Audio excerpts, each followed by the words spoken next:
This news is brought to you by Shape and Soul, रत्ती road, नेर चौक, मंडी, हिमाचल प्रदेश। नमस्कार जी, Divya Himachal TV में आपका बहुत बहुत स्वागत है। आज विश्व मलेरिया दिवस है। मैं आपको बता दूं कि गर्मी और बरसात के सीज़न में मलेरिया के मामले जो हैं वो बढ़ जाते हैं। मलेरिया का कैसे पता चलता है, इसका उपचार क्या है, इसकी दवाइयाँ कहाँ से मिलती हैं, कैसे मिलती हैं, ये सारी जानकारी जो है हम आपको इस कार्यक्रम में देंगे। मैं आपको बता दूं कि इसमें हम श्री लाल बहादुर शास्त्री मेडिकल कॉलेज अस्पताल नेर चौक में है और हमारे साथ हैं यहाँ पे कम्युनिटी मेडिसिन डिपार्टमेंट के assistant professor doctor Akshay Minhas और उनके सहयोगी। तो हम इनसे जानेंगे मलेरिया को लेकर और आपके लिए, हम सब के लिए ये जानकारी जो है बहुत ही महत्वपूर्ण है। डॉक्टर अक्षय मिन्हास जी, आप बताएंगे कि आज मलेरिया दिवस मनाया जा रहा है, ये क्यों मनाया जा रहा है और इसकी क्या अहमियत है?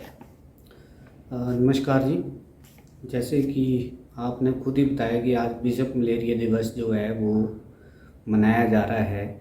वो इसलिए मनाया जाता है ताकि इसके बारे में जो है लोगों को अवेयरनेस दी जाए, जानकारी दी जाए कि मलेरिया एक कितनी खतरनाक बीमारी है।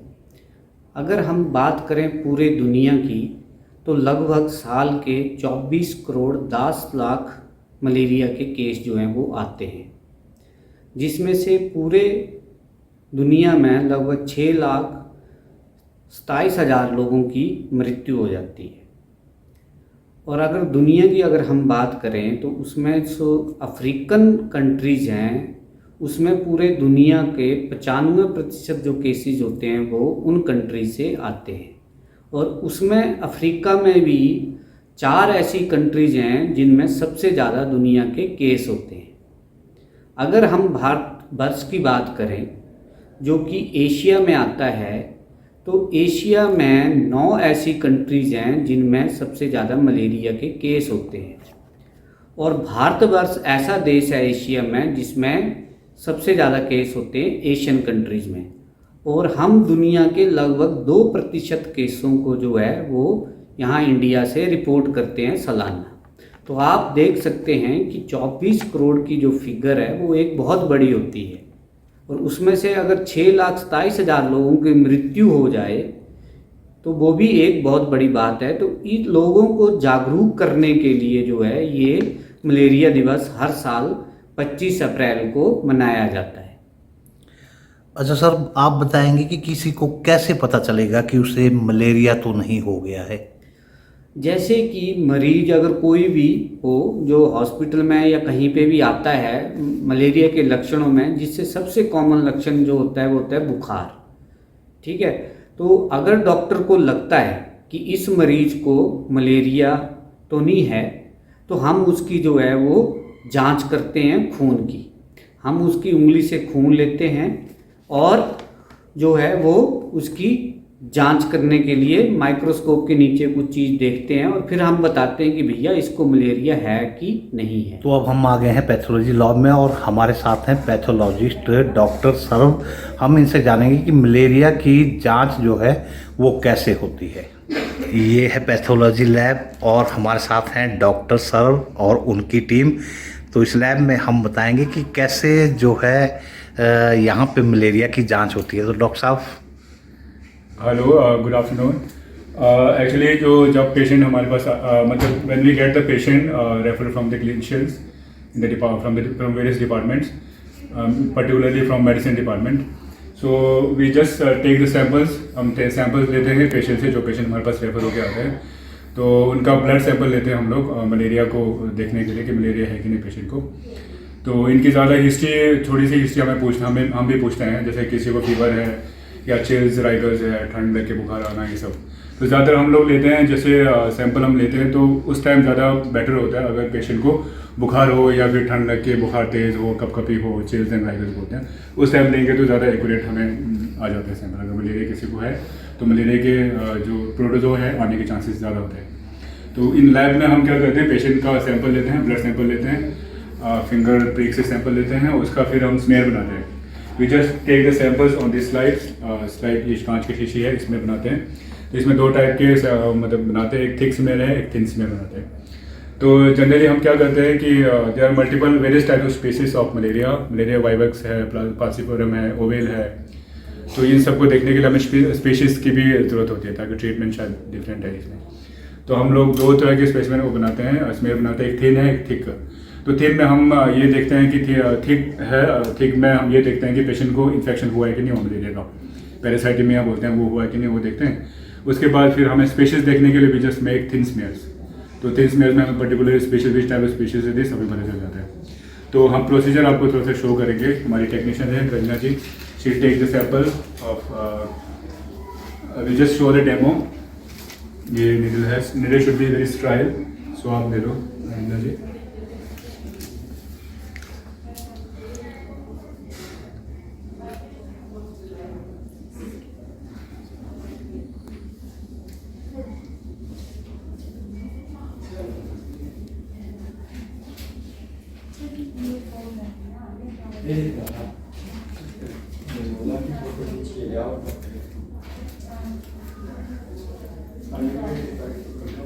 मैं देता हूँ,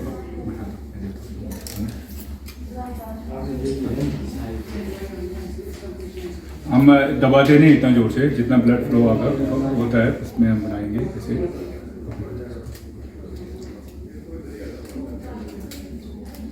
हाँ ठीक बना दो। शीज मेकिंग, ये थिक स्मेयर बना रहे हैं और मैं थिन बना रहा हूँ।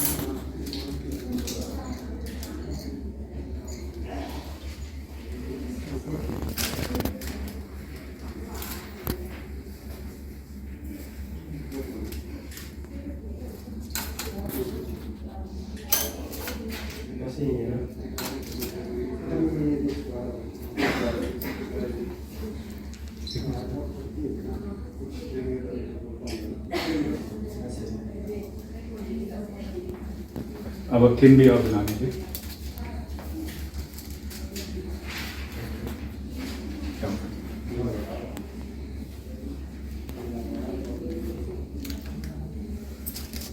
हाँ ठीक है, ठीक है, दिस इज नाइस।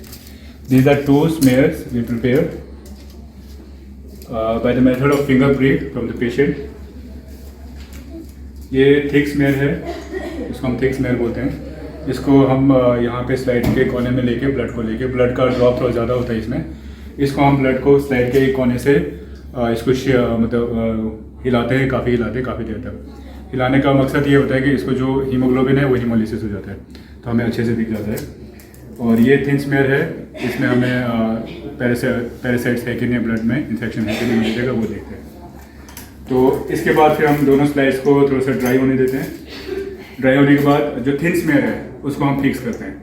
उसको फिक्स करना पड़ेगा, फिक्स मेथनॉल से करेंगे ताकि मॉर्फोलॉजी जो है स्पीशीज़ की वो और आरबीसी की जो मॉर्फोलॉजी है वो प्रिजर्व हो, सो हम अच्छे से देख पाएँ। इसको 10 मिनट के फिक्स होने, मेथनॉल से फिक्स होने के बाद then will stain it. After fix and dry then will stain with Giemsa stain and will keep it for 30 minutes. अब हम स्लाइड तैयार हो गई हमारी। अब हम उसको we will see slides under the microscope. This is slide, I just put the slide under the microscope and on the microscope on करेंगे। ऑन करने के बाद फिर हम इसको स्कैन करेंगे, देखेंगे।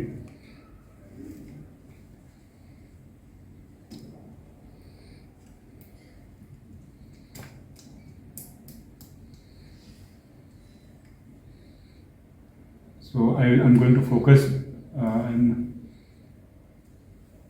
कि मलेरियल इन्फेक्शन है कि नहीं है मैं देख रहा हूँ। तो इसमें थोड़ा टाइम लगता है, एकदम से फोकस नहीं होता। We need to spend the time, we need to search.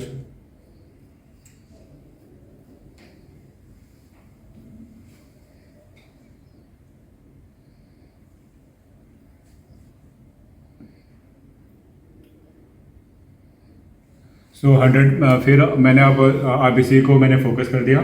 अब हमें फोकस ऑयल जो इमर्जन है, हमारे ऑयल इमर्जन में देखते हैं 100x में। तो उसमें हम ऑयल डालते हैं, पुट सम ऑयल। डॉक्टर साहब ऑयल देना। अब मैंने ऑयल डाल दिया स्लाइड पे। Now will see after oil immersion में देखेंगे 100x में। सो वी कैन सी अगर है तो infection. Okay, so I could find out I could find out the malarial parasite infection. So हम स्क्रीन पे देखेंगे, स्क्रीन पे ये स्क्रीन ऑन कर दिया मैंने. So ये वो स्क्रीन पे है. These are the blood ये है. So these are the RBCs. These are the normal RBCs. जो जितने भी ये पिंकिश कलर के दिख रहे हैं, सेंट्रल में हेलो है, सेंट्रल 1/3 ये पेलर है, बाकी RBC हैं सारे. These are the normal RBCs. और जो ये वाइट ब्लड सेल्स हैं, ये सिंगल वाइट ब्लड सेल है, ये RBCs हैं. इसमें प्लेटलेट हमें नहीं दिख रहा है क्योंकि मलेरिया पैरासाइट इन्फेक्शन में प्लेटलेट बहुत थ्रोम्बोसाइटोपेनिया हो जाता है, तो इसमें काफ़ी प्लेटलेट वी कैन नॉट सी. शायद एक छोटा सा यहाँ पे है, एक छोटा सा प्लेटलेट है. सो बाकी जितने भी RBCs के अंदर है, these are malaria parasitic infection. RBC intracellular बोलते हैं इनको, RBC के अंदर है सारे के सारे. तो these are the ring forms of the malaria parasite. कुछ रिंग फॉर्म्स है, ये बहुत अच्छे से दिख रहे हैं. ये आर द रिंग फॉर्म्स, कुछ ट्रोपोजोइट्स भी हैं, शायद ज़्यादातर रिंग फॉर्म्स हैं. तो ये है. डॉक्टर अक्षय जी, अब हमें पता चल गया कि मलेरिया हो गया है, तो आप बताएंगे कि अब जिनको मलेरिया हो जाता है उनका इलाज कैसे होता है, दवाइयाँ कहाँ से मिलती हैं और दवाइयों को लेकर क्या रहता है, क्या ये खरीदनी पड़ती हैं या निःशुल्क मिलती हैं?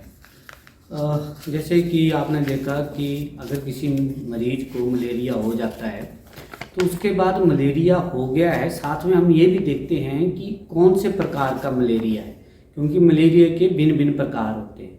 तो जो इलाज होता है वो प्रकार के हिसाब से होता है. उसके बाद इलाज जो है भारत सरकार के निर्देशों के अनुसार एरिया स्पेसिफिक भी होता है कि जो मरीज है वो हिमाचल का रहने वाला है या नॉर्थ ईस्ट का मरीज तो नहीं आ गया हमारे पास. उसके बाद हम लोग डिसाइड करते हैं कि रहने वाला कहाँ है और कौन से प्रकार का इसका जो मलेरिया है उसका इलाज जो है वो भारत सरकार के जो दिशा निर्देश हैं उसके द्वारा ही होता है. दूसरा ये है कि दवाइयाँ जो हैं वो national vector borne control disease programme जो है उसके तहत जो है वो मुफ्त दी जाती हैं और उसका दवाइयों का जो रेख देख होती है वो करते हैं जिला अधिकारी.